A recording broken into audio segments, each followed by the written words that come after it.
৩২,০০০ সরকারি প্রাথমিক বিদ্যালয়ে প্রধান শিক্ষক নিয়োগ প্রক্রিয়ায় আর কোনো আইনি বাধা নেই। বৃহস্পতিবার প্রধান বিচারপতি জুবাইর রহমানের নেতৃত্বাধীন আপিল বেঞ্চ এই রায় দেয়। আদালতের রাষ্ট্রপক্ষে ছিলেন attorney general barrister Mohammad Ruhul Kuddus Kajal. তিনি বলেন, আপিল বিভাগের এই রায় শিক্ষা ব্যবস্থায় শৃঙ্খলা ফেরাবে। এদিকে সচিবালয়ের শিক্ষামন্ত্রী ডক্টর আ.ন.ম এহসানুল হক মিলন জানান, আপিল বিভাগের রায়ের ফলে ৩৬,০০০ শিক্ষক পদোন্নতির সুযোগ পাবেন। ২০১৩ সালে বেসরকারি প্রাথমিক বিদ্যালয় জাতীয়করণের পর শিক্ষক কর্মকর্তাদের জ্যেষ্ঠতা নিয়ে শুরু হয় দীর্ঘ আইনি লড়াই। ২০১৯ সালে হাইকোর্ট জাতীয়করণপ্রাপ্ত শিক্ষকদের পক্ষে রায় দিলেও ২০২২ সালে তা স্থগিত করেন আপিল বিভাগ। অবশেষে বৃহস্পতিবার হাইকোর্টের সিদ্ধান্ত বাতিল করে ঐতিহাসিক রায় দিল আপিল বিভাগ। ফলে ৩২,০০০ সরকারি প্রাথমিক বিদ্যালয়ে প্রধান শিক্ষক পদে নিয়োগ ও পদোন্নতির দীর্ঘদিনের আইনি জটিলতার অবসান হলো।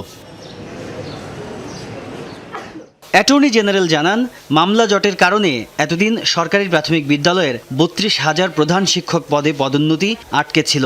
আজকে সুপ্রিম কোর্টের আপিল বিভাগ সেই আপিলটি অ্যালাউ করেছেন, অর্থাৎ হাইকোর্টের যে রায়টি দিয়েছিল সেই রায়টি আর থাকলো না।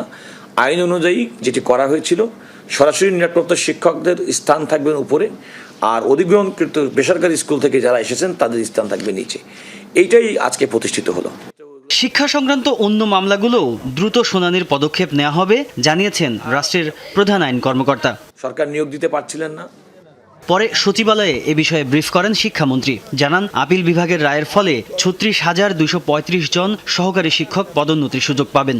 আরও আমাদের পদ শূন্য হয়েছে।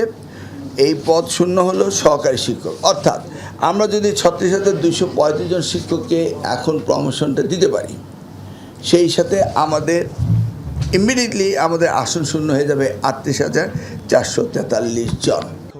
শিক্ষামন্ত্রী আরও বলেন, বিশাল এই নিয়োগ প্রক্রিয়া সম্পন্ন হলে বিদ্যালয়গুলোতে প্রশাসনিক শৃঙ্খলা পুনঃপ্রতিষ্ঠিত হবে। থেকে এটা আমরা তাজনুর ইসলাম, যমুনা নিউজ, ঢাকা।